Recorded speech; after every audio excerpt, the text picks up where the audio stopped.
Olá, seja bem-vindo, seja bem-vinda ao nosso Amendoim e Prosa.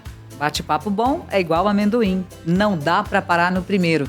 É isso que a gente vai falar a partir de agora. Vamos falar desse setor que é maravilhoso, gostoso e que precisa ser cada vez mais mostrado, explicado, e a gente quer você junto com a gente aqui no nosso Amendoim e Prosa. Como você sabe, aqui é o lugar que a gente vai celebrar a cultura, os sabores e as raízes de quem vive o amendoim com alma e tradição. Para a nossa prosa de hoje, temos a honra de receber aqui Pablo Rivera, que é o vice-presidente da Abex e que é também o CEO da Beatrice Peanuts. Muito obrigado por aceitar o nosso convite, seja muito bem-vindo ao Amendoim e Prosa. Obrigado a vocês, realmente uma honra poder participar do primeiro podcast da Colombo. Não só para mim, para a empresa e para Romildo Nilson, porque consideramos a Colombo um grande parceiro, não só das nossas empresas, tanto como da cultura do amendoim também. E quem está aqui com a gente também é o Luiz Antônio Viseu, que é gerente de Relações Institucionais na Indústrias Colombo e estará comigo nessa empreitada do Amendoim e Prosa. Muito obrigada, Viseu, por estar com a gente nesse projeto. Estamos aí, na expectativa do primeiro de muitos podcasts que vão trazer conteúdo muito interessante. Eu tenho certeza que você vai gostar muito dessa prosa, que vai abrir muito mais a sua mente a respeito do amendoim e vai ser muito inspiradora. Primeira coisa que nós queremos saber, Pablo, como é que o amendoim entrou na sua vida? Quantos anos faz? Muita gente gosta do amendoim, quer entender um pouco mais de mercado, por isso a gente convidou você. Há muitos anos atrás, eu sou de Córdoba, do interior de Córdoba, General Cabrera, região do amendoim. Eu comecei lá. Profissionalmente comecei na JLA, um laboratório de alimento, que é o carro-chefe é o amendoim, e aí saiu o projeto há 20 anos atrás do Brasil, e eu fui o primeiro em chegar, fiquei 10 anos no laboratório, e depois troquei de lado, aceitei o convite do Romildo para participar da Beatrice Peanuts, e aí começamos com a indústria, e o amendoim sempre fez parte da minha vida, desde garoto. Falando assim, né, Viseu? Parece que foi rápido, né? Mas não foi tanto assim, né? Não, deve ter sido complicado, mas você não falou o mais importante. Você é Boca ou River? O glorioso Boca Juniors. Então começamos bem, né, Viseu? Então vamos lá, Pablo. O nosso tema é o mercado de exportação de grãos. O óleo nós vamos falar em outra oportunidade, okay, em outro podcast.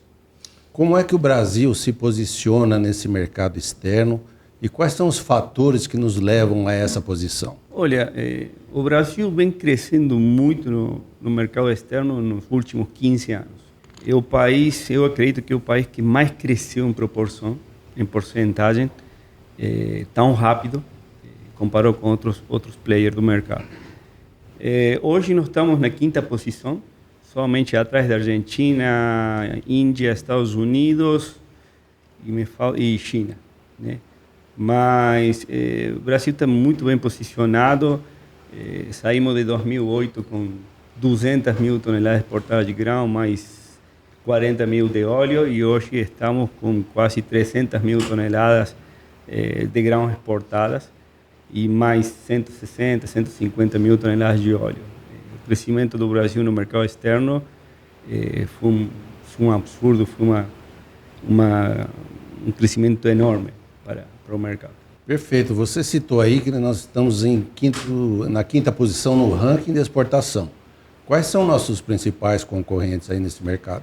Eu separaria a concorrência. Hoje, nossos principais concorrentes nos mercados de alta qualidade, como a Europa, Estados Unidos, Canadá, Austrália, Argentina e Estados Unidos.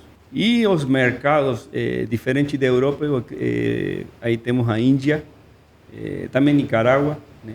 São grandes exportadores. Mas hoje o Brasil é conhecido pela alta qualidade nos grãos, então nossos principais concorrentes hoje é a Argentina e Estados Unidos.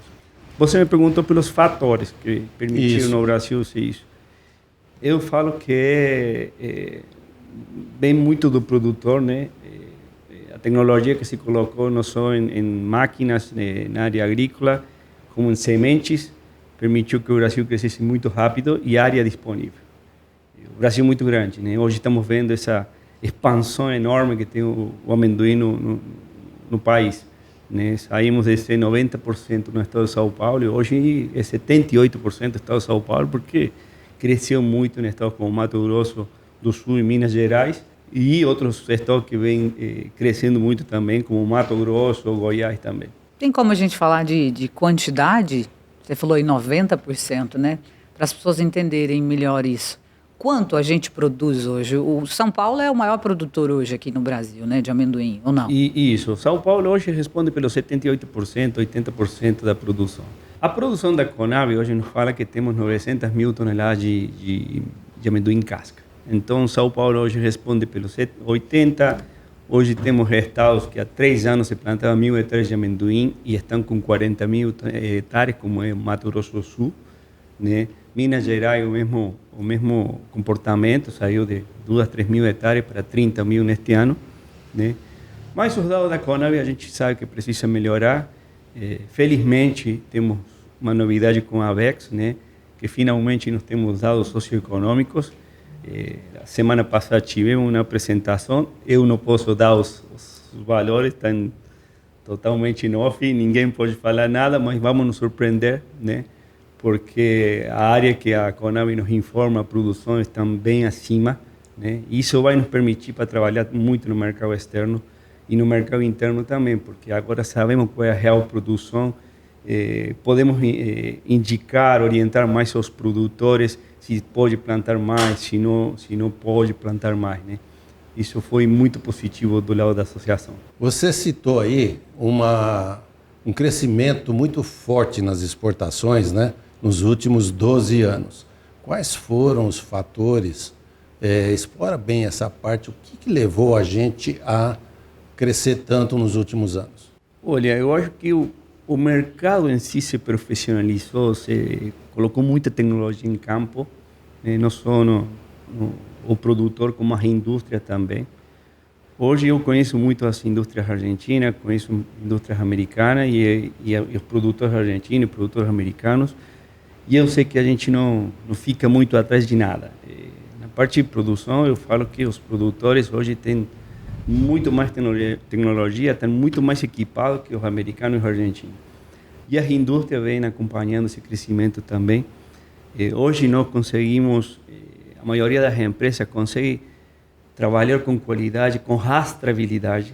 A rastreabilidade foi desde a semente até a entrega do cliente, passando pelo campo, passando pela indústria, transporte, até chegar à porta do cliente. Isso nos permitiu muito a abertura de mercado mais exigente. Eu vejo isso porque antes, 10 anos atrás, 12 anos atrás, falavam, não, o Brasil tem problema de aflatoxina. E a gente, como mercado, foi se agrupando, muito graças ao trabalho do Viseu na Câmara de Amendoim. Então, nós trabalhamos muito sério nisso aí, fomos fazendo nossos próprios regulamentos para poder exportar, para controlar a aflatoxina. E tudo isso nos foi abrindo mercados de alta exigência. Então, por isso é o crescimento. O Brasil foi cada vez ganhando mais qualidade, não só no grão, como também tudo que é industrialização e produção. Isso foi o que nos deu a abertura e o crescimento dos mercados, que fomos entrando aos poucos em todos os mercados, em novos mercados, e ganhando os que já tínhamos. Como o mercado russo, saímos de 30 mil toneladas para 100 mil toneladas em pouco tempo. Isso foi a parte positiva e que nos fez ganhar tanto mercado no mundo. Pablo, você falou de rastreabilidade. Esse importador, ele quer saber a identidade do que ele está comprando, né? E isso traz uma abertura maior de mercado, né? Eu quero saber o que eu estou comprando de você. É um mercado muito exigente. Onde é que fica a responsabilidade? Qual é a porcentagem de importância na questão do beneficiamento, né? Na hora de classificar, na limpeza desse produto? Rastreabilidade eu acho que é essencial, né, para uma empresa. A gente não pode esquecer que nós estamos falando de alimento. É sim um produto que vem do campo, mas já desde o campo ele é um alimento. Se você vê, ele se consome in natura. Então a gente tem que ter todo esse cuidado, rastreabilidade. Ver a semente que a gente está usando, os produtos defensivos que está usando o produtor, a indústria, como recebe esse amendoim, como analisa a aflatoxina, como controla o uso defensivo. Então, tudo isso te dá rastreabilidade. O Brasil hoje, por exemplo, ele tem o controle da aflatoxina mais rígido do mundo. Tá? Um lote, quando vai para qualquer país, ele tem mais de 12, 13 análises de aflatoxina. E tudo isso vai somando e você, com a rastreabilidade, você consegue mostrar de onde vem teu produto e a qualidade que ele tem. Então, isso para mim é essencial em qualquer indústria. As indústrias brasileiras foram entendendo o mercado, a exigência que tinha aberturas de mercado, né? E a gente conseguiu, né? Hoje nós temos um produto de altíssima qualidade. Hoje a responsabilidade, eu falo que a responsabilidade hoje cai muito na indústria, mas cada vez vai cair mais no produtor. Por quê? Porque antes o produtor cresceu muito no Brasil. A diferença da Argentina, 90% das áreas são plantadas por empresas. Aqui, 90% por produtores. Então, hoje, a responsabilidade vai cair no produtor, porque ele vai ter que trabalhar com segregação.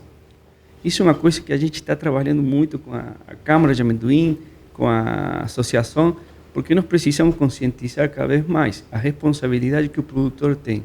Porque ele vai ter que segregar por aflatoxina, vai ter que ter cuidado com os usos defensivos. Porque este ano estamos vendo isso. Anos anteriores, o produtor podia vender para óleo, podia vender para qualquer destino que ele íamos conseguir algum mercado que aceitasse a aflatoxina até 10 ppb, até 20 ppb. Hoje, o mercado mais comprador é a Europa, que é o principal importador do mundo, né, com 900 mil toneladas. É um mercado que a Argentina ganhou e nós precisamos ter uma fatia maior. Sim. Mas muito vamos conseguir com a conscientização do produtor. Porque aí, com isso, se o produtor segrega, nós vamos ter produtos mais seguros. E hoje estamos vendo isso. Hoje, os mercados, a demanda está muito fraca. Não é que está fraca, está devagar, mas se nós tivéssemos amendoim com qualidade, claramente poderíamos estar exportando muito mais. Viseu, acho que por isso que esses produtores de amendoim, quem já está no amendoim e quem gostaria de entrar, principalmente para quem vai entrar agora, ele tem que chegar perto de vocês, né? Da ABEX, está perto das associações e de gente que pode levar para ele informação concreta, real, para ele estruturar toda a propriedade dele, para ele já oferecer esse produto para o mercado com uma porta gigantesca aberta. Se tem qualidade, é lógico que passa, né, em todos esses testes, né? Não, exatamente. Né? O produtor tem que se informar e buscar informações para ele saber o que é esse mercado de amendoim, que é diferente das demais commodities. Totalmente. Pablo, você citou aí algumas coisas interessantes e eu queria ver agora como é que está a tendência global de área plantada, de consumo de amendoim. Quem são os principais importadores e exportadores de amendoim? Hoje estamos numa super oferta, num momento de super oferta de amendoim. Por quê? Porque os principais origens como China, Índia, Nigéria, Estados Unidos, Argentina tiveram safras boas no ano retrasado. E o Brasil, infelizmente, não. A área, estamos sempre muito parecido com o ano anterior, né? Só que tivemos boas safras em todas essas origens. A demanda, se você vê, a gente está falando, a demanda está quieta, né? Só que o que aconteceu? Se comprou muito no ano passado. E essas cargas ainda estão chegando nos importadores, né? Então, porque se você vê as estatísticas, o Brasil até junho exportou mais que o ano passado. Muito mais. Estamos falando de quase 40% a mais, entre óleo e amendoim, né? Então, isso te demonstra que o consumo continua. Nós temos estudos que mostram que o consumo de amendoim vem crescendo de 2% a 3% nos últimos 10 anos. Consumo. Isso é uma notícia muito boa. E nós estamos tendo, nos últimos 2, 3 anos, o boom das pastas de amendoim. No mercado fitness. Não só fitness. Saudável, né? Saudável, isso. Eu recebi um relatório no ano passado, ou ano retrasado, não lembro bem, onde nos mostrava que de 2018 a 2022 o consumo de pasta aumentou 3,9% no mundo. E de 2024 para 2028, 28 estimava mais 4% de consumo. Aí você firma ver, né? E eu comecei a sentir no mercado internacional, porque eu viajo a diferentes feiras internacionais. Eu estava em Moscou e sentaram 4, 5 indústrias de pasta que cada vez aumentavam mais. Isso me chamou a atenção. Aí vi com a embaixada, vi com a Apex, a agência de incentivo a exportações, e ele me mostrou o número. Cresceu 20% o consumo de pasta em Rússia. Em quanto tempo isso? Em 2 anos. Aí fomos a ver em todas as partes do mundo. E esse aumento se deve muito ao aumento do consumo tanto em China como Índia. Então isso te indica que o crescimento, e agora semana passada eu recebi mais um relatório, e mostrava que até hoje são 52 milhões de toneladas de produção, e estima que o mundo até 2050 vai consumir 80 milhões. Então você vê que a demanda está, o consumo aumenta, o amendoim é um alimento nutritivo que tem inúmeros benefícios para a saúde, e ele vai tender a aumentar. Vai tender a aumentar. A menos que encontrem algum problema nele, eu não acho que vai diminuir o consumo. Tá? E o único país que tem uma projeção de crescimento em área é o Brasil. Hoje não sabemos tudo isso. A Argentina não tem mais área, Estados Unidos não tem mais área, é só o Brasil que tem área. E nós estamos vendo os maiores importadores quem são. Hoje é a Comunidade Europeia, 900 mil toneladas. A Comunidade Europeia, 70% é importado desde a Argentina. Nós estamos sempre com uma fatia de 7, 8%, e aí nós temos que trabalhar em conjunto com o produtor. Outro é a China, que é o maior produtor de amendoim do mundo, né? Mas ao mesmo tempo os maiores importadores, são 700 mil toneladas. Podemos crescer mais? Claro que podemos crescer mais na China, cada vez mais aumentando mais o consumo. E eu acho que outro player que em qualquer momento ele vai se tornar um grande consumidor é a Índia. E nós vimos estudo que apresentado pelos próprios indianos que mostrava que hoje, apesar dele ser o segundo maior exportador, ele está indo no mesmo caminho da China, que se tornou do maior exportador ao maior importador. Por quê? Porque eles não consumem carne. Então, cada vez se consome mais óleo de amendoim, cada vez consumem mais produtos de amendoim. Então, mercados tem muitos, né? E o Brasil hoje tem o dever da indústria, o dever dos exportadores hoje é buscar esse mercado que a gente não para.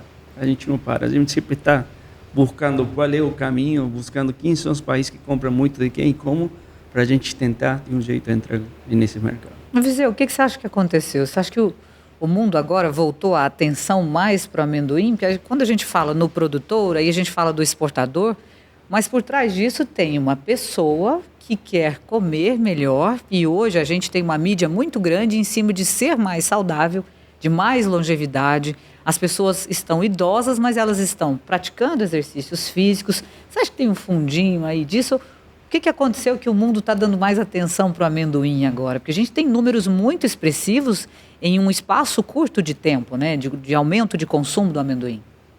Sem dúvida, é essa onda de alimento saudável, da pessoa cuidar da saúde, de querer comer coisas que tragam benefício, né?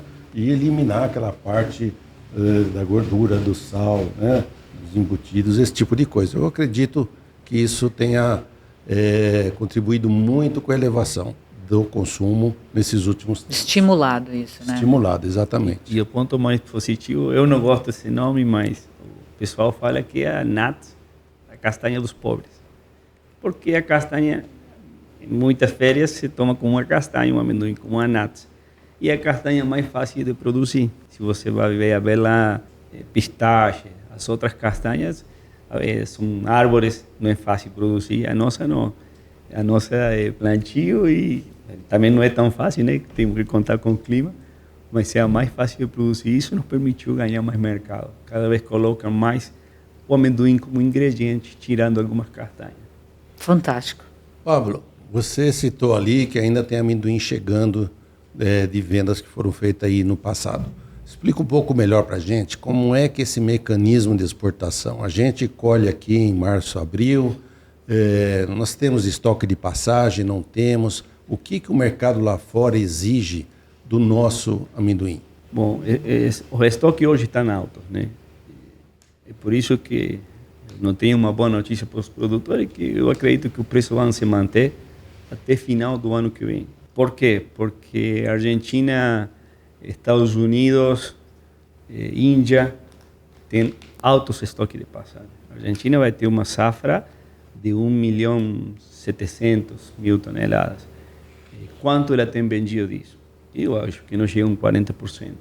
E o Brasil, mesma coisa. Nós estamos, apesar da queda da produção, nós estamos nós hemos produzido 1.100.000, 1.200.000 toneladas. Então tudo isso tem que ser vendido.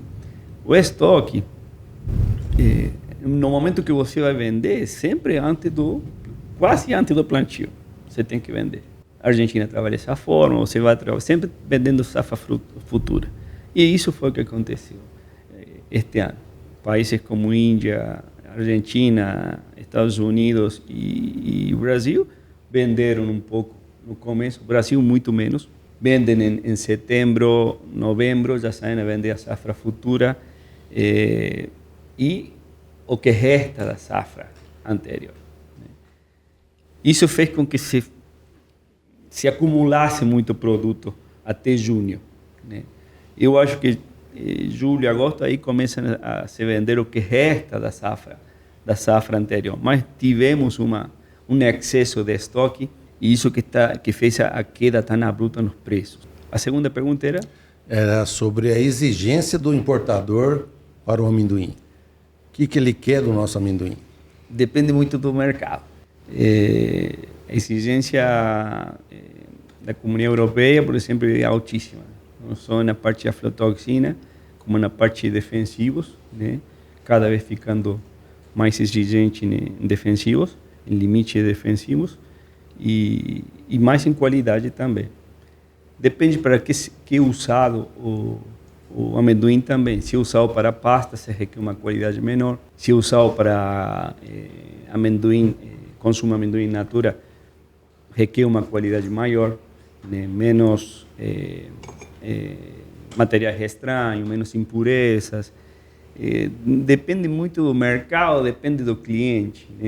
Mas o Brasil tranquilamente consegue atingir. Hoje você pode considerar que o Brasil está no mesmo patamar da Argentina e Estados Unidos em qualidade. Hoje, se você quiser amendoim de alta qualidade, você no Brasil consegue facilmente. Pablo, por que o amendoim não vai em casca?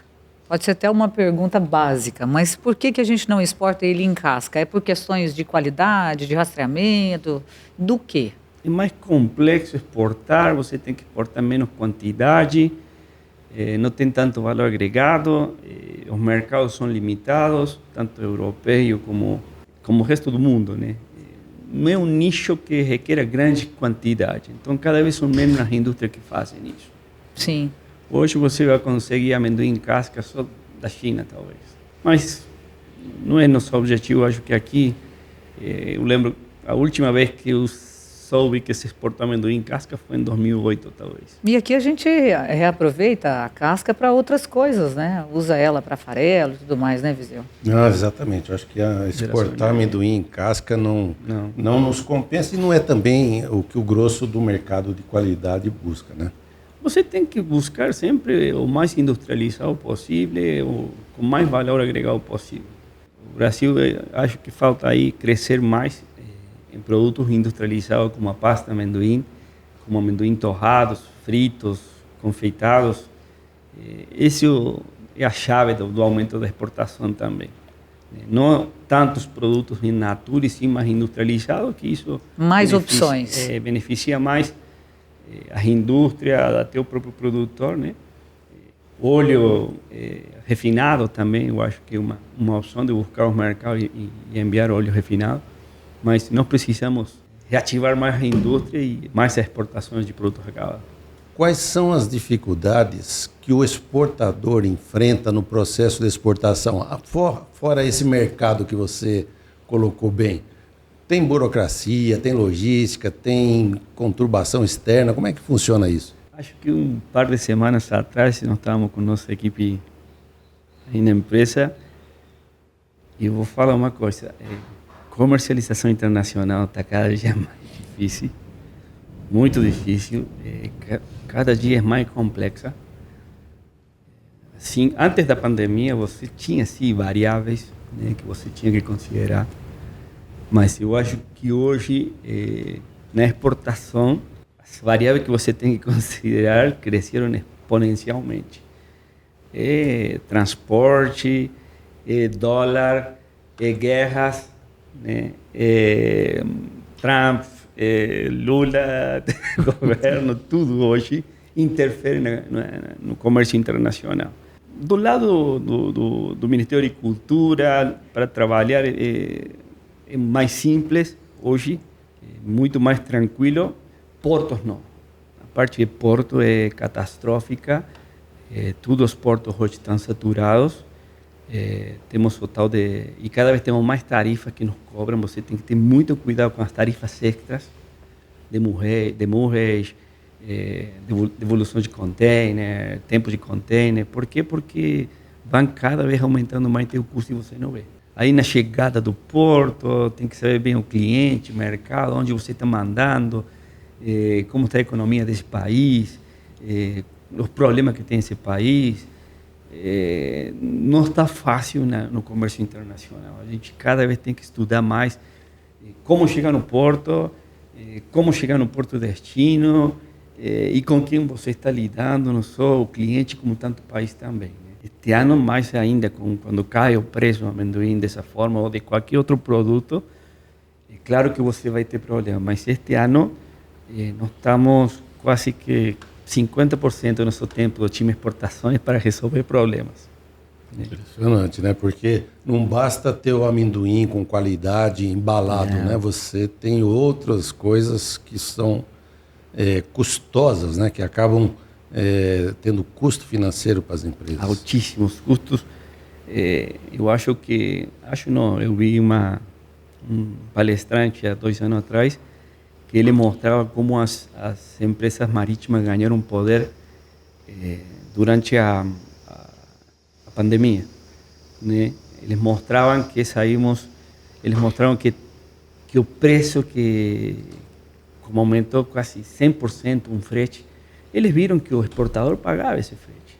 Pablo, como é que o pessoal lá fora vê a qualidade do nosso amendoim? Porque a gente tem um bom solo, a gente tem uma boa capacidade de produção, nós lidamos com questões climáticas, mas a gente tem orgulho do nosso produto, né? O alimento brasileiro, ele tem um destaque diferente. Como é que eles enxergam isso? Não, ele vem, todo mundo vê. Como eu falei anteriormente, todo mundo vê o crescimento do Brasil nos últimos 15 anos, são 10% por ano. Né? Tanto área como produção, exportações. Então, eles veem esse crescimento e todo mundo percebeu o crescimento da qualidade do amendoim brasileiro. Alerta sanitário na Comunidade Europeia, nós tínhamos 20, 30 alertas sanitários. Hoje nós temos por ano 2, 3, todos viram nisso. A que se deve isso? O produtor está mais preparado? O que aconteceu? O produtor está mais preparado e cada vez está se conscientizando mais. E a indústria com os controles de recepção que estão tendo. Se você vê laboratórios, eu acho que estrutura de laboratório como tem as empresas do Brasil, eu não sei quem tem no mundo laboratório como esse. Se você entra na nossa indústria, vai parecer que é a NASA, né? Porque você fala, cara, tudo limpo, e laboratório, nós temos um laboratório muito mais preparado que um laboratório privado. Então, o mercado sentiu isso, e cada vez tem mais firmeza de experimentar, de comprar um amendoim brasileiro. Eu sinto isso até o dia de hoje, especificações de clientes que chegavam na empresa, né? Você olhava amendoim argentino, amendoim americano. E hoje você vê que chega as mesmas especificações, já tem amendoim brasileiro. E é claro que isso incomoda a nossos concorrentes, né? A qualidade, porque antes o Brasil tinha esse nome, amendoim com problema. Não, hoje não tem mais e vem ganhando cada vez mais pela qualidade o mercado em diferentes partes do mundo. Se depender da gente, nós vamos morder um pedaço maior dessa fatia, né, Viseu? Então, 70% Juliana, exportado hoje. Você veja, né? Isso é fruto de muito investimento no setor privado. em todos os elos da cadeia, porque sem esse investimento você não consegue ter a qualidade que o mercado lá fora exige. Hoje nós estamos com os preços aqui para o produtor achatados. E o pessoal muitas vezes não entende bem como é que se forma o preço aqui do amendoim. Dá para nós aí um esclarecimento, como se forma o preço do amendoim pago ao produtor? Que pergunta. Porque tem muito investimento, pelo que você falou, em todo o processo até chegar lá na mão do consumidor final, né? Nosso mercado é oferta e demanda.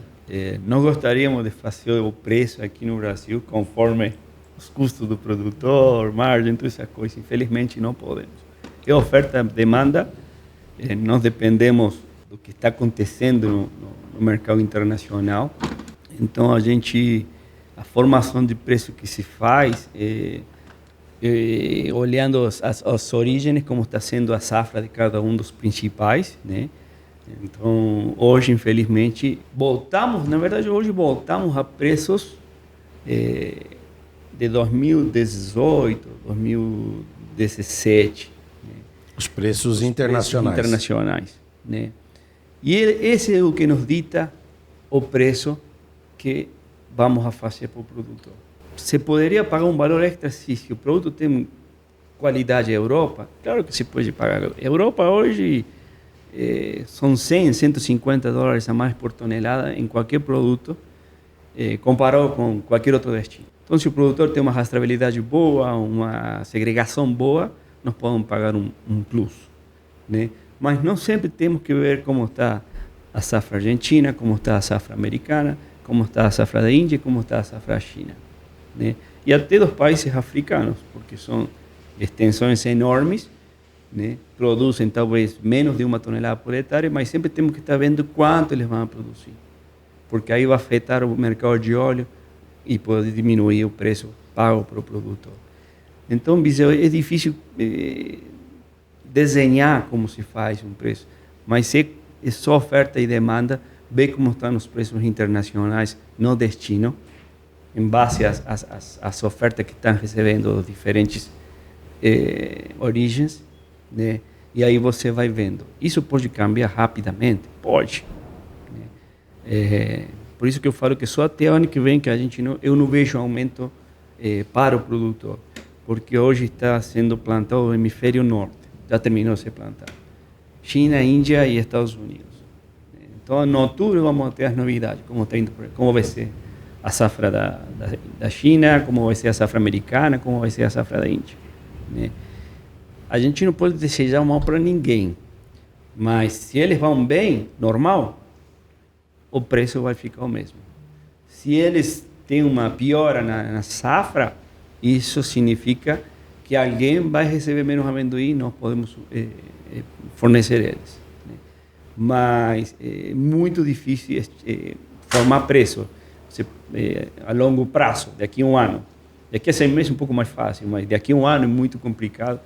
E a formação de preço, oferta e demanda.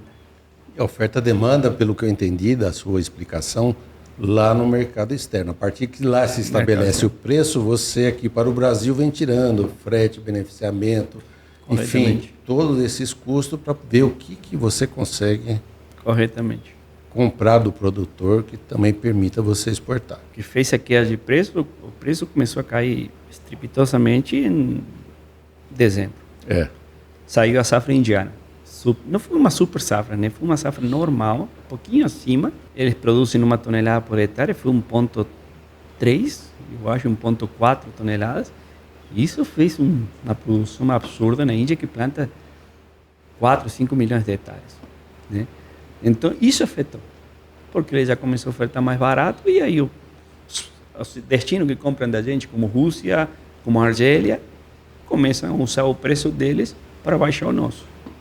Né? Exatamente. Então, isso trocou em 6 meses. Não menos, 4 meses. E outra coisa interessante que você citou aí, é que tem, então, exportadores que já pagam melhor o amendoim com qualidade. Tem que pagar um bônus. E isso já ocorre. Isso que eu acho que é importante, né? Que o produtor tem, então, que fazer o possível para ter a maior quantidade de amendoim de boa qualidade. Uma recomendação que eu dou para o produtor é sempre, hoje tem inúmeros canais de informações. Então sempre ir escutando como está indo a safra americana, como está indo a safra da China, como está indo a safra da Índia, sempre tentando buscar. Ou quanto vai ser o plantio na Argentina, quanto vai ser o plantio no Brasil. Eu acredito que a Argentina vai cair no mínimo 20, 25% para a próxima safra. Brasil acompanhando. 20 a 25% com certeza redução de área. E essas informações, por exemplo, ele pode pegar nos relatórios da ABEX, né? Relatórios da ABEX indicam muito bem, né, como está sendo a projeção diária, né?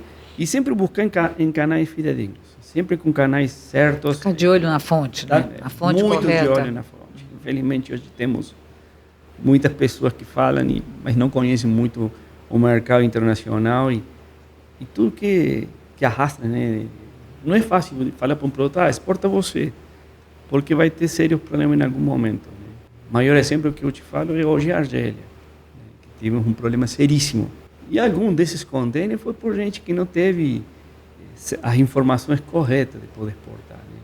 Porque o país é aquele país muito complexo, um país autoritário, né? Então, populista, e depende muito do dólar, depende muito das importações de petróleo, do preço do petróleo. Então, tem que ter certo cuidado, porque quando dá um problema no país, o primeiro que eles vão travar é sempre as importações.